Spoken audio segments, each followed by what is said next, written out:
Ever since the accident, my little brother ain't been right. My life was pretty run-of-the-mill, at least until little Landry's accident. He was my little brother, you see, and named little Landry on account of being the little one of us two Landry brothers, and we were named Landry on account of being our Papa Landry's sons.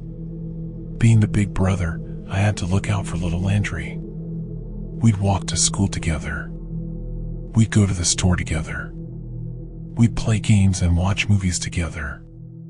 Papa told us that we Landrys ought to stick together no matter what. And so we did.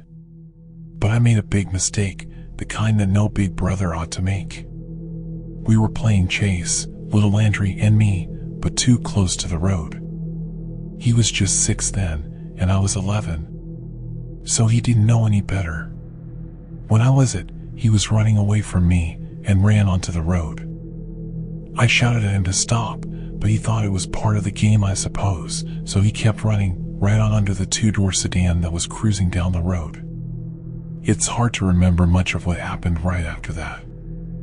I just know that 2 months later, we were back home, us 3 Landrys, but life wasn't so run-of-the-mill no more. Little Landry couldn't do much of anything no more. The doctor said he had broken his neck, broken his face, and cracked his cranium, and that it was a miracle he was alive. But they also said he might not really be alive at all, just sort of there, if you take my meaning. They told Papa Landry that he ought to put little Landry down with medicine. Papa Landry nearly got arrested then because he was so mad that the doctors told him such a thing. Anywho, we brought little Landry home with us because us Landrys ought to stick together no matter what. But he wasn't right no more.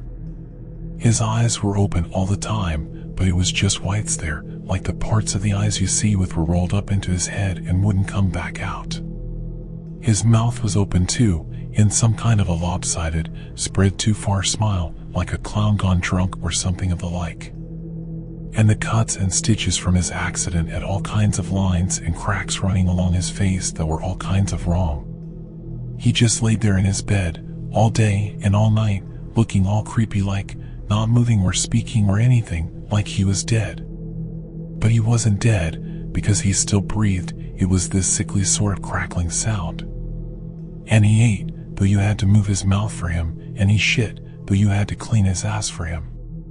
Matter of fact, I had to drop out of school on account of little Landry needing someone to feed him and clean him. Papa said he had to work a lot so we could keep the house and afford little Landry's needs, so for most of the day it was just me and little Landry at home. That was when I started to lose my marbles a bit. I'd sit next to little Landry, day in and day out, taking care of him, feeding him, cleaning his piss and shit, and even reading books out loud in case he could hear, or watching TV loud enough in the other room that he could listen. All the while he'd just stare at me with those blank whites of his eyes, and smile at me with that nasty crooked cracked at the edges smile. I swear, I started seeing that face in my dreams. Sometimes I'd wake up in the middle of the night and feel like I could still see little Landry's nasty mug hanging right over me. It was like when you look at a bright light, and then look away, and the bright light is still there, but sort of fading. Little Landry's nasty mug was there, hanging over me, but fading, like he'd been there a moment before or some such. But that was nonsense, because little Landry never moved. He just laid there in his room, staring at me any time I was around, making that nasty crackling sound with his breathing. Which is why it was so peculiar and downright unsettling that day when Papa Landry found that one note. He got home, thumping in through the front door and slamming it shut behind him, and before I could even get up and go say hello, he called out to me. "Landry," he shouted down the hall. "Get over here." I walked over right quick and said hello.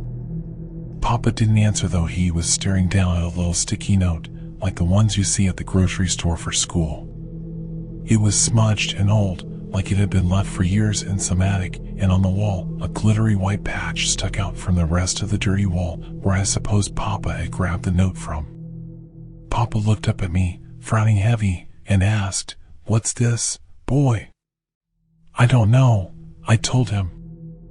Papa had a way of crinkling his forehead when he was getting mad, and when I said I don't know, he started crinkling his forehead in that way, so I knew I had to watch my step. I don't know what's got into you, boy, but no more of this nonsense, Papa rumbled. Yes, Papa. Sorry, Papa, I said politely. Papa shoved the note into his pocket, then thumped down the hall to his room. He didn't even look in on little Landry. He rarely had done after the first few months. I hadn't put up any note, that was for sure. What did the note say? Why was Papa mad about it? I thought hard on that as I went about my day, and I even checked the trash cans in case Papa had tossed the note. I had no luck on either count, so I figured I'd let it lie. I went back to little Landry's room to get on with my usual thing. There was a book about animals I'd been reading, so I got back to that, reading out loud in case little Landry could hear it. But before long, I noticed the damnedest thing. Others might not have noticed it, but I could have sworn by it, seeing as I spent so much time with little Landry. Little Landry was smiling bigger than ever. That torn and crooked smile of his stretched and curled farther than it had earlier, even that same day. And his crackling breathing was a little louder than usual. I'll be damned if it didn't creep me right out. Especially because his damn eyes hadn't changed a bit, they were still the same blank whites as always. I called Papa over to take a look. He was irate over me bothering him and said it was nonsense and wouldn't get up from his armchair. I got a bit upset at that and called him out over him not checking in on little Landry much. After that, Papa agreed to come see, though he didn't look pleased about it. When he entered the room, little Landry was laying there, same as always, but with that extra wide smile. See? I said to Papa. I felt that Papa had gone a little pale, but all he said was, he's the same as always. I glanced back at little Landry then, and I swear, the extra wide smile settled back into the normal one. Did you see that? I said to Papa. Papa's forehead was crinkling. He looked at me, all pale and all wide-eyed. I didn't see nothing, he grumbled. Then he stomped out of the room. And he didn't stop there. Hell, he stomped right out of the front door. That was the last time I saw Papa. It was just little Landry and me after that, which was a problem on account of me not being able to afford little Landry's needs. I got some advice on that from Lori, our neighbor, who told me I ought to write the government for help, since now little Landry and me were orphans. I had no better idea as to what to do, so I went ahead and took her advice. A few days later, I saw the mailman come round and drop a letter into our mailbox. Hoping it was the government offering to help, I was quick to head out the front door. Lori happened to be there, out for a walk. I smiled and waved to her as I got to the mailbox, then I pulled out the letter and saw that it was in fact from the government. Just as I ran my finger under its lip to open it up, Lori spoke to me. "Oh," she said. "Your father's back, son? That's good." What an odd question, I thought to myself. With a frown I replied, "No ma'am." Lori sighed and said, "Oh, sorry honey. Just assume that's who was in your kitchen." She waved an apology and continued along the sidewalk. Confused, I spun round, and I damn near fell over. I saw the outline of a person in the kitchen behind the mesh curtain. But nobody was home except little Landry and me. Bewildered, I dashed back inside and went straight there. But there was nobody there. The kitchen was the same as always, except for a small yellow note on the wall. I snatched it, leaving a white patch that stood out from the rest of the dusty wall. I looked down, squinting as the paper crackled, and saw big words splayed across the faded yellow of the paper. "Don't." Now that made no sense to me. And it sure as hell didn't answer for why I had seen a figure standing in the kitchen. Nearly wetting myself, I started creeping round the house, expecting to find someone standing around. The floorboards creaked something fierce as I went along, making me even more uneasy. There was nobody in the house, at least not the parts of the house other than little Landry's room. I had almost hoped I'd find some robber or some such in Papa's bedroom, but there was no one, leaving only little Landry's room for me to check. I was shaking as I crept toward his doorway. I'd gone in and out of that room dozens of times each day for as long as I could remember, but in that moment I was so scared I almost froze in place. After a long moment, I got to the edge of the doorway, and I tilted my head past it, peeking into the room. Little Landry was there, the same as always, and there wasn't anyone else in the room with him. I stayed frozen in the doorway, my eyes locked with that blank stare of his, imagining how he might have gotten up and walked to the kitchen, then stood there and just watched all creepy like as Lori and me talked outside. But that made no sense. Little Landry never moved. He just laid there, staring blankly and smiling all day and all night.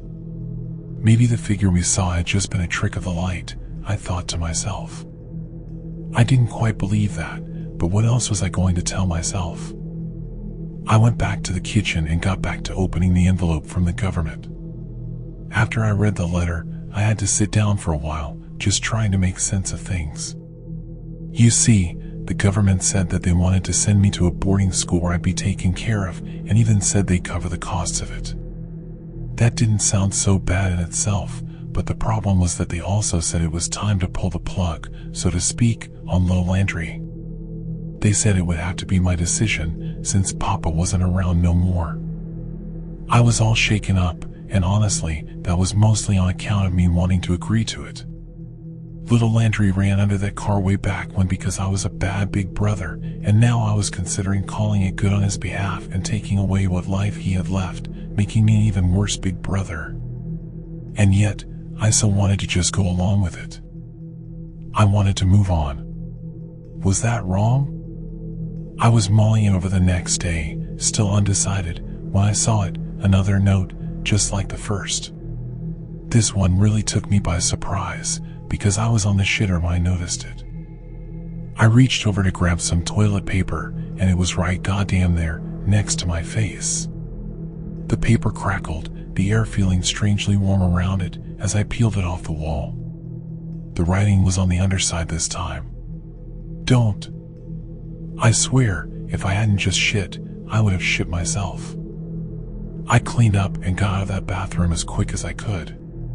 And I ran toward little Landry's room. He was laying there, same as always, except for his smile. It was that extra wide smile again, I could have sworn. The sight of it made my hair stand on end, and honestly, I lost it then. I shouted at little Landry. "Cut the shit," I roared at him.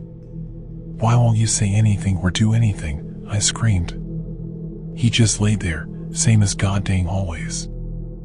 I kept shouting, and unsurprisingly, he didn't respond in any way. Damn, I'm losing it, I thought to myself after that. I grabbed our phone and called up the number from the government letter that same day. I told them I was good to go along with their plans for me and little Landry. I just had to get out of there. It was 3 days before the hospital people came to take little Landry. And in those 3 days, there were notes. So many notes, all around the house. I was really losing it, I told myself as I tore the crackling notes off the walls, not even bothering to read them anymore. By the time the hospital people arrived, the walls were downright littered with those glittery white patches. And then little Landry was gone. They placed him on a stretcher and took him away to be put down. I thought I'd feel relieved. But I didn't. Not at all. I sat on the front porch with my bags all packed for the entire rest of that day as I waited for my ride to pick me up and send me off to boarding school. I expected I'd be nervous going into boarding school, but man, I was so rattled after everything that happened back home that I had no energy for that. When I got to the school, all I could think about was getting to my room and going to bed. After having a tour of the school and meeting my teachers, I was allowed to go to my dorm room. I had the room to myself, which was a relief, because it meant I could go right to bed without being bothered. I didn't sleep good that night, because I dreamed of little Landry. That awful smile of his, that crackling breathing, and those blank eyes. At one point I woke up, and there he was again, that fading image of him, as though he were slouched over top of me just a moment past. I sat up and rubbed my eyes, my room dimly lit by the lamp at my bedside. And then I saw it. My bones just sort of melted as I stared across my room at the wall opposite my bed. A small, pale, yellow note. I nearly choked on my fear as I inched off my bed. I tiptoed toward the note, feeling all woozy. I peeled the paper off the wall, leaving a patch that was less obvious than the ones back home, but still there. I held the note up to my eyes real close since it was tough to see in the gloom. "Bad brother," it said. Frozen in a carnal sort of terror, I lowered the note as I struggled for air. And then I noticed something on account of the dormitory wall being a lot cleaner than the walls back home. The white patch looked sort of odd. I leaned in close, real close, bringing myself right level with the patch. And I saw that the patch wasn't really a patch. It was more of a hole in the wall. And the white that bulged from the opening had an outward curve to it and glistened a little in the light, like the white of an eye. And then I heard it, even though the paper was perfectly still in my hand. Crackling. Breathing.